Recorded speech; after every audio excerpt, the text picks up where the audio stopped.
This will be the Laboratory 2526 introduction for the Respiratory Physiology Lab. This corresponds to FOX 8.1 and 8.2, which is using a spirometer and a respirometer to measure various values for the respiratory cycle, a few other things. And then Biopac Lesson 8, which will also be looking at the respiratory cycle and temperature changes and things like that. So first of all, let's kind of take a look at what a spirometer is. A spirometer, so notice there's no RE in front of it, spirometer, are made for exhalation only. There's a number of different types. Here are just two of them shown here.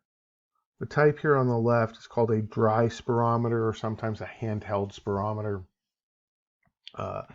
You notice you got a dial on top, and that dial actually moves, so you can see the little ridges around the corner of the silver place. And what you do is you just take this and move the 0 to the arrow right here, and then put a adapter on. This one's plastic. We use cardboard ones. Blow through it after taking a maximum inhalation and measure the total volume of air you blew through it. This is called a wet spirometer, and it's hard to see. As a matter of fact, in this picture, you can't see it because it's not there, but it's filled with water. And so what you do is you exhale through the hose. The hose goes to the bottom. It opens a valve. The air goes into this bell here, and the bell raises, and you can measure the volume there. With the wet spirometer, you need to measure something called the BTPS correction factor. It stands for body temperature pressure saturated. The correction factor depends on obviously the body temperature, the barometric pressure, and the humidity, which refers to whether or not the air is fully saturated with water. And basically we use that correction factor to say, okay, no matter where you're doing this test, whether it's the top of Lake Tahoe in the winter or in Death Valley in the summer, you're going to correct those values to the same. As an example, in a very warm environment, gas is going to expand. In a very cold environment, gas is going to shrink. So basically, the idea would be we would measure this, usually do it a couple times. Most people get a little better at these after doing it a couple times. And then what you do is you determine your percent predicted. There's a table in the lab book that basically shows what the percent predicted is for a given value. And basically the percent predicted is the actual what you blew divided by your predicted times 100. Okay, so to give you 100%.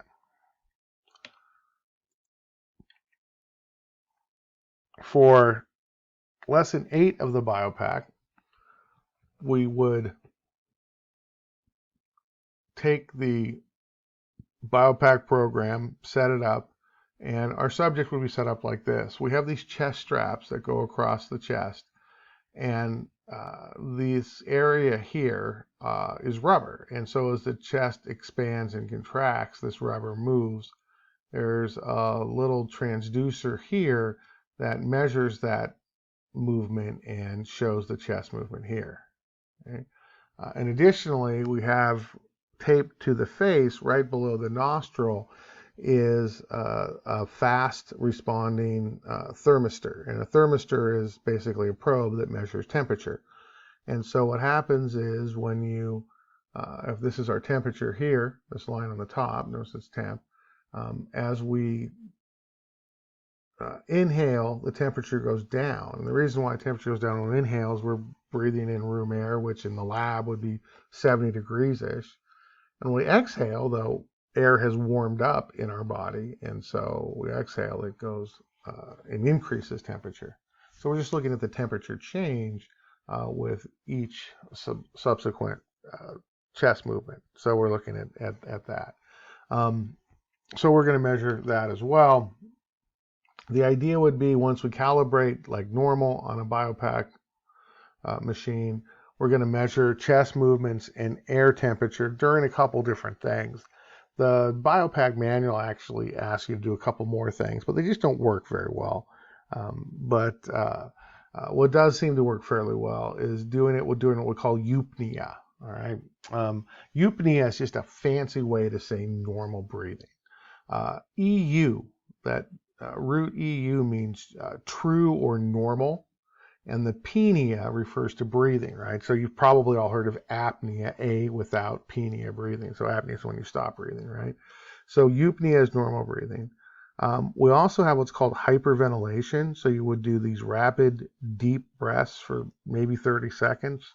I only do it for about 10. There's no reason to do it for 30. The danger for 10 seconds is virtually nil. But when you get up to 30 seconds for some people, depending on how fast they hyperventilate, they could pass out. And then we do hypoventilation after taking a rest. And hypoventilation is just very slow, shallow breath. And try to do that as well. So that would be the experiment that we would do in lab. If you look at the data, right, you get this kind of mirror image of temperature, although oftentimes, it could be a little bit laggy in terms of lagging behind. And this is just a very short time span right here on the screen when you're looking at the data. So what's showing in here is inspiration. And there's a couple ways to kind of look at inspiration. And again, temperature, I think, is the easiest way to kind of figure that out. During inspiration, okay, what happens is you are breathing in room air. So starting here, as we breathe in room air, the temperature is going to go down. Okay, so that's inspiration. When you expire, right, the air that you breathed in has warmed up in your body. And so as we expire, it's going to go up. So it's going to do this right here. So here's my expiration right here. And basically you just go inspiration, expiration, and you can measure the peak to peak or valley to valley, whatever you really wanted to do to measure respiratory rate. And again, in labs, sometimes it's easier to see the temperature changes than it is the chest movements for that. And so what you would do is you would take the peak of one respiratory cycle and measure it to the peak of the next one and measure that time. And then the computer would say, okay, based on that time, here's what the breathing rate is.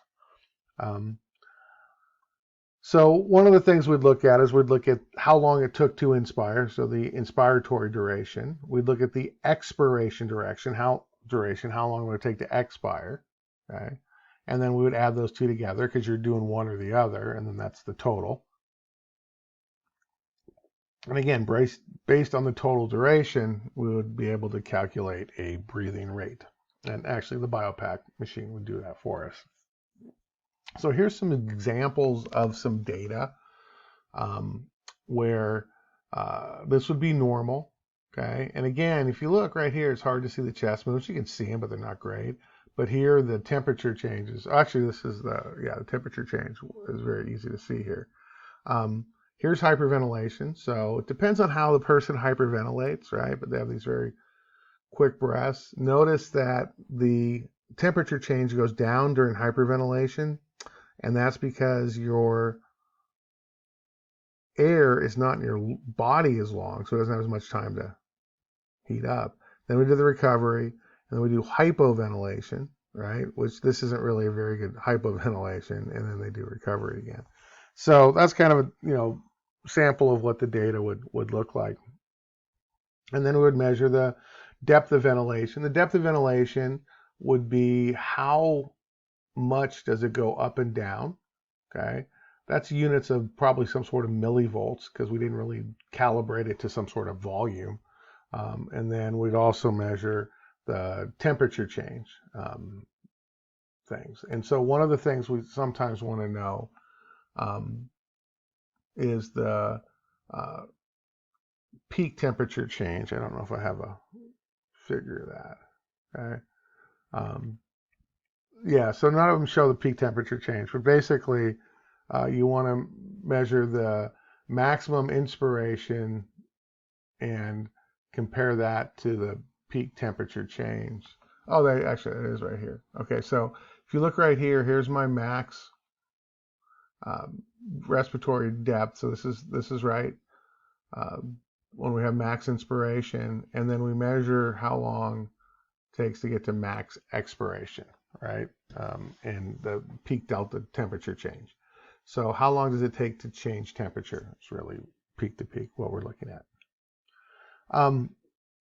Before we get into the respiratory discussion, there's one other aspect of this lab that we should talk about, and that's actually measuring on a respirometer. So I'm going to take a quick look through all this and kind of look at the respirometer. So we're also going to talk about what's called a respirometer. So again, we would have used the spirometer in lab, okay? And the spirometer, right, would be only an expiration, all right? And so this person is, so I don't know why this is a spirometer, I should say respirometer. The person is breathing through a tube, right? And that's hooked up to a bell, and we are moving air in and out of this. And so the bell is going up and down, right? And as the bell goes through inspiration and expiration, okay, so you can see the tracing here, we're measuring that. This bell is hooked up to a pen that writes on what's called a chymograph drum. Okay? And this drum spins at a very particular rate, so we know what the paper speed is, so we can get a unit of time. So volume goes up and down, time goes across. Okay? A couple other things about this system. One, they don't show it here, but the person will wear a nose clip because we want it closed. We don't want air going in and out of your nose. We want everything going through the mouth and the tube so we can measure it more accurately. The spirometer, right, is difficult to use. The respirometer is difficult to use, and that makes it much more different than the spirometer. The spirometer, you have one-way airflow, so you can do it multiple times with multiple people, and as long as you're using a different mouthpiece that's disposable, it's not a big deal, and you can clean it periodically. If you're doing a respirometer like this, where the person's rebreathing, they used to just change the mouthpiece the person wore, and then they would change these tubes, and there's actually tubes that don't even show underneath and things. But nowadays, especially if, with the viral stuff that we're dealing with, you'd have to completely disinfect all of the inner parts of this and take the bell, and it's a wet spirometer, so there'd be water in it, and that's what this blue stuff is right here, and you'd have to clean that out and disinfect everything, and it just doesn't work in lab. We have too many labs back to back. In normal situations, we have 3 or 4 labs a day going, and we just don't have time to disinfect everything. And respirometers themselves are just hugely expensive. So basically, you're responsible for this, although we wouldn't have done it in the lab anyway. We would have just obtained a tracing. And so here's an example of something somebody might do, okay? So they would breathe normally. So this is called tidal volume, right? So you see the tidal right there, like tide, like in the ocean, okay? And then they would breathe in and out, and we would measure maximum inspiration and maximum expiration and total lung capacity and vital capacity and all sorts of interesting tidbits like that by going through this whole situation. So we'd be able to measure this, and we'd get a physical recording off of this chymograph drum. So there would be a pen right here writing. We can see the writing. We'd be able to measure that when we were done. And that's one of the things we're going to do in this lab. So we're going to spend a good deal of time figuring out how do we measure this manually. I think that's an important thing for that. So we're not going to worry about it right here. I just wanted you to see how we would get the respiratory tracing we're going to measure, as part of the um, data that we're looking at. So as an example, here is what the respiratory tracing would look like. You've got like basically graph paper that would be on the drum, and this is the pen writing on it. And we'll talk about when we get there, might as well mention it now. Why is this at an angle? Okay, so let's go back to this setup here. So the person is set up on the spirometer, and once we do that, it's a closed system. Okay, the only air in this system is the air that was in the person's lungs, the air that was in the tubes, and the air that's in the bell. And so it's a closed system. So as you breathe, right? As you breathe, what's going to happen when you're breathing in a closed system? We don't have any more room air coming in or out. So you're just breathing the air that's in the system itself.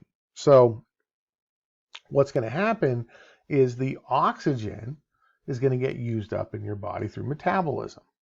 So you're going to start using the oxygen up. Now, one of the things that is going to happen once you use the oxygen is you're going to produce carbon dioxide, CO2, basically to replace the oxygen. It's not always a 1-to-1 ratio. It's close. At rest, there's a little more of one than the other. But for the most part, we could make an assumption and say, there's we use a little more oxygen than we produce CO2 at rest. We're going to consider them equal. All right. And so that's going to become an important concept in a second. But what happens is the oxygen gets used up. Now, this bell, right, since, again, kind of look at this. If you notice on this tracing, the inspiration goes up. Okay. Now, when you inspire, the bell's going to go down, but because of the pulley system, this is on a pulley, as the bell goes down, the pen goes up, so that's inspiration. Even though the bell's going to go down, the actual recording is going to go up. So that's going to be an important detail you should know. So make a mental note, write it down somewhere probably. Inspiration, is up, expiration is down. Okay? And they don't show it here on this picture. So as we use oxygen, right, what's happening is you go, okay, I'm using oxygen and the bell, right, is going down. So the volume of the bell is decreasing because we're using this oxygen, and the tracing is looking like this. You might think, okay, James, I get that, but you just said that CO2 is produced at about the same rate oxygen is used. So wouldn't the CO2 replace the oxygen and the total volume of the bell would stay constant? And the answer is yes. If we let it do what it's doing, it would change. There's a big problem with that, though. Wouldn't change. So the volume wouldn't change. There's a big problem with that, okay? As we're using up the oxygen and producing CO2, the CO2 is going to affect our breathing. If you go way back to lab 2, we looked at the effect of respiratory rate, right, by CO2. So how is CO2 affecting respiratory rate? And we saw that as we changed the CO2, the respiratory rate changed. And what we're trying to measure on this whole system is we're trying to measure these pulmonary variables. And so if we're allowing CO2 to build up, it's going to change the actual thing we're measuring, which wouldn't be a good idea scientifically. So to fix that, there's actually, and you can't see them here, there's little lime crystals. They're called soda lime crystals or berylime crystals. And what they do is they remove the CO2 from the air. Okay? So as you remove the CO2 from the air, the bell goes down, so my tracing in general goes up. And this is a very important consideration. Okay? Now, this is the inspiration expiration, so that's my tidal volume you can see right here. But this is the slope of this line, right, is the bell changing over time due to the use of oxygen and then the removal of carbon dioxide so we don't change our breathing. As a matter of fact, if you let the carbon dioxide build up at about 8 or 10% in humans, it acts as an anesthetic. It'll knock you out. So, we have to be careful of that as well. So that's kind of how this works. And we'll talk about how to measure stuff in the discussion section for this lab. But basically, that's how it works. And maybe I'll find some respirometry pictures that we can kind of show you a little differently in the discussion one. So that's the data one.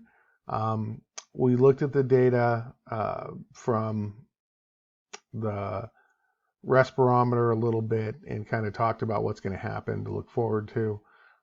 We looked at some of the types of data we would get from lesson 8 of the Biopac. And then the spirometer you just measure on this dial, and whatever number it was would be the number. And we'll look at some examples of what you can do with that when we get to the discussion section.